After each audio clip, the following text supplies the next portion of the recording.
Good morning students. बेटा काफ़ी दिनों के बाद मैं आपको एक वीडियो बना के भेज रही हूँ, पर मैं ये ज़रूर आपको बताना चाहूँगी कि ये वाली वीडियो आपको पहले वाले वीडियो से काफ़ी बेहतर नज़र आएगी। और देखिए, इससे पहले हम लोगों ने वैज्ञानिक प्रबंध के सिद्धांत देखे थे, उनकी टेक्निक्स देखी थी। और अब हम जो हैं वो टेक्निक्स में कुछ रह गया था, हमने शायद प्रमापीकरण और सरलीकरण देख लिया था। अब हम उसके बाद हम लोगों ने उसके बाद हम लोगों ने ये भी देखा था कार्य पद्धति का अध्ययन, कि कार्य को करने का सबसे सरल तरीका कौन सा है। और अब हम ये देखेंगे कि समय अध्ययन क्या है। समय अध्ययन देखिए, किसी भी कार्य को या किसी भी वस्तु को उत्पादन के लिए, किसी भी वस्तु के उत्पादन के लिए लिया गया स्टैंडर्ड टाइम हम समय अध्ययन कहते हैं। इसमें यह अध्ययन किया जाता है कि किसी कार्य को हम लोग कितने समय में पूरा कर सकते हैं। अब ये क्यों ज़रूरी है? क्योंकि मैंने आपको पहले ही बताया है कि समय जो है वो हमारा बहुत ही इम्पॉर्टेंट एक रिसोर्स है। पैसा तो है ही है, लेकिन समय भी। हमें समय की, अपने रिसोर्सेज की बचत करते हुए सारे उत्पादन जो हैं वो करने होते हैं। तो इसमें जो F.W. टेलर है, उसने, जो कि वैज्ञानिक पद्धति के सिद्धांत और वैज्ञानिक प्रबंध के सिद्धांत और तकनीकों के जनक कहलाते हैं, उन्होंने हमें बताया कि समय अध्ययन करना एक टेक्निक है साइंटिफिक मैनेजमेंट की, वो आपके लिए क्यों ज़रूरी है। अब इस समय अध्ययन की जो मेथड है वो आप ये देखेंगे कि एक कार्य को आप बार बार में कर रहे हैं तो आपको ये लगभग पता चल जाता है कि उस कार्य को करने में लगभग कितना समय लगता है। कहीं ऐसा तो नहीं है कि अनावश्यक कार्यों को करते हुए हम समय को बर्बाद कर रहे हैं।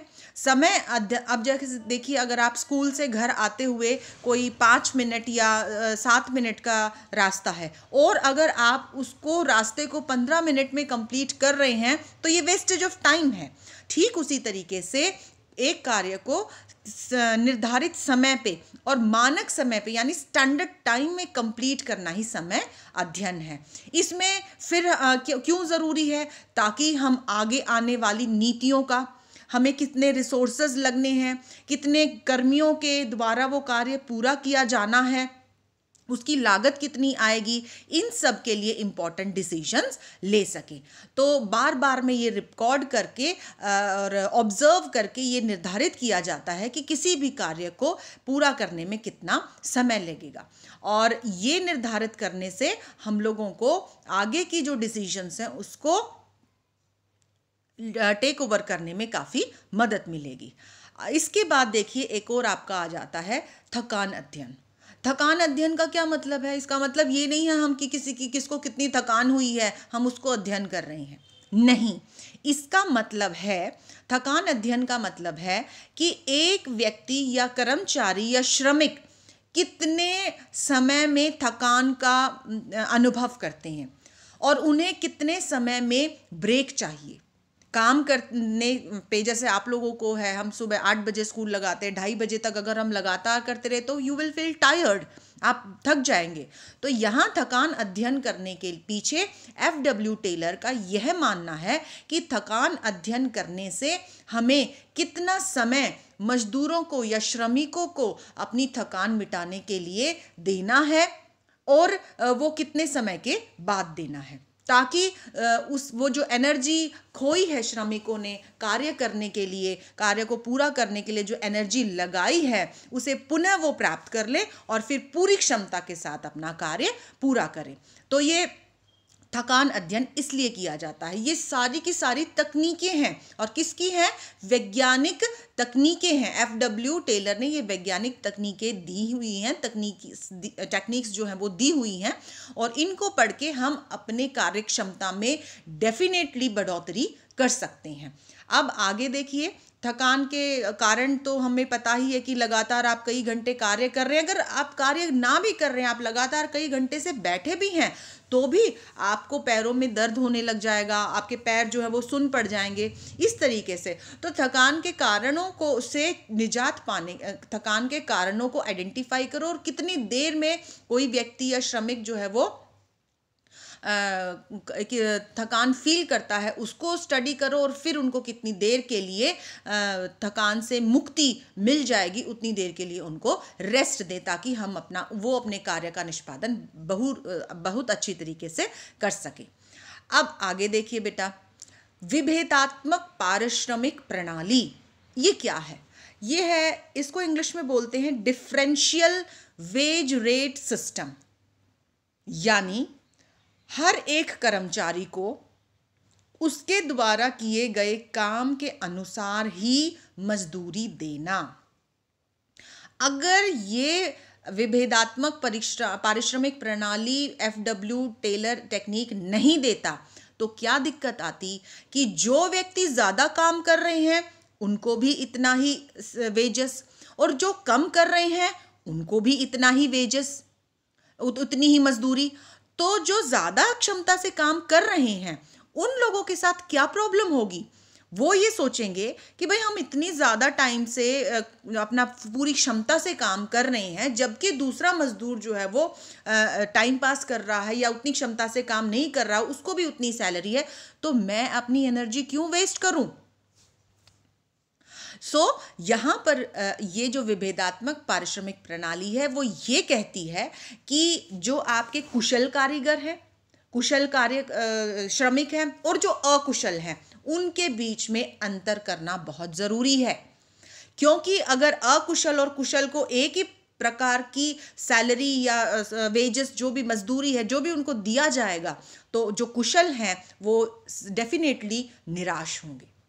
तो यहाँ पर इसमें ये कहा गया है, पहले वो ऑब्जर्व करेगा कि कोई भी व्यक्ति है, इन्होंने उदाहरण, आप देखिए उदाहरण के स्वरूप इन्होंने समझाया हुआ है कि एक व्यक्ति अगर एक दिन में 8 घंटे में किसी भी वस्तु की, वो मैं अपना एग्जाम्पल बता रही हूँ, आप बुक में रीड कर लीजिएगा, 1 घंटे में अगर कोई भी 8 घंटे में कोई 50, एक मजदूर 50 इकाई उत्पादित करता है, दूसरा मजदूर उसी 8 घंटे में सिर्फ 30 करता है, 30 चीज़ों का उत्पादन करता है, तो सीधी सी बात है, हमें पता चल जाएगा कि जो ज़्यादा इकाइयाँ उत्पादित कर रहा है वह कुशल है। तो यहाँ पर टेलर का ये मानना है कि कुशल श्रमिकों को अधिक मजदूरी दी जाए, जबकि अकुशल को कम मजदूरी दी जाए। इससे क्या होगा कि जो अकुशल कर्मचारी या जो आपके श्रमिक हैं वो मोटिवेट होंगे, उनको प्रेरणा मिलेगी कि जिसने ज़्यादा क्षमता से काम किया, ज़्यादा कुशलता से काम किया, उस व्यक्ति को ज़्यादा पैसे मिल रहे हैं, तो क्यों ना मैं भी ज़्यादा काम करूं और ज़्यादा पैसे कमाऊं। ठीक है, तो यहाँ पर यही है विभेदात्मक, कि सबको एक तरीके से नहीं, जो जितनी ज़्यादा कुशलता से कार्य करेगा उसको उसी के अनुसार मजदूरी या वेतननामा दिया जाएगा। ठीक है, तो इसको आप एक बार फिर से, अच्छा एक और बात इन्होंने यहाँ पर मेरी नज़र पड़ी है, ये देखिए कह रहे हैं कि मानसिक धारणा में परिवर्तन है, जिसे मानसिक क्रांति भी कहते हैं, मेंटल रेवोल्यूशन। क्या है ये? मानसिक क्रांति का मतलब है कि ये नहीं कि आपके दिमाग में कोई क्रांति आ गई है, नहीं, एक शांति, कर्मचारियों या श्रमिकों और प्रबंध के बीच में एक दूसरे के प्रति व्यवहार में परिवर्तन को कहते हैं। इसे समझना चाहिए क्या कि प्रतियोगिता के स्थान पर सहयोग, श्रमिकों को अपने जो मालिक हैं उनका सहयोग करना चाहिए, और मालिकों को उनको जो भी मुनाफा होता है उसमें हिस्सेदारी देनी चाहिए। इस तरीके की अगर मानसिक क्रांति उनके बीच में आएगी तो दोनों ही वर्ग अपने पूर्व निर्धारित लक्ष्यों को प्राप्त करने में जरूर सफल होंगे। ठीक है, अब आगे देखेंगे बेटा, मेरे ख्याल से जो वैज्ञानिक तकनीकें हैं वो इतनी ही हैं। आप इसको एक बार स्टडी कर लेंगे, एक बार डेफिनेटली इसको बड़े ही गहनता से आप इसका अध्ययन करेंगे, और जो भी आपको ब्लू में दिया हुआ है वर्क, इसको आप एक बार ज़रूर रीड करके जो है वो छोड़ देंगे। अब देखते हैं, अब जो फेयोल के प्रबंध के सिद्धांत हैं, अभी तक हमने क्या पढ़ा था बेटा? अभी तक हम लोगों ने FW टेलर के सिद्धांत पढ़े थे। तो अब हम पढ़ेंगे फेयोल। फेयोल के प्रबंध के सिद्धांत। मैंने आपको पहले ही वीडियो में बता दिया था कि फेयोल के प्रबंध के सिद्धांत जो हैं वो जर्नल जो कार्य पद्धति है प्रबंधन की, उसमें हम लोग अप्लाई करते हैं।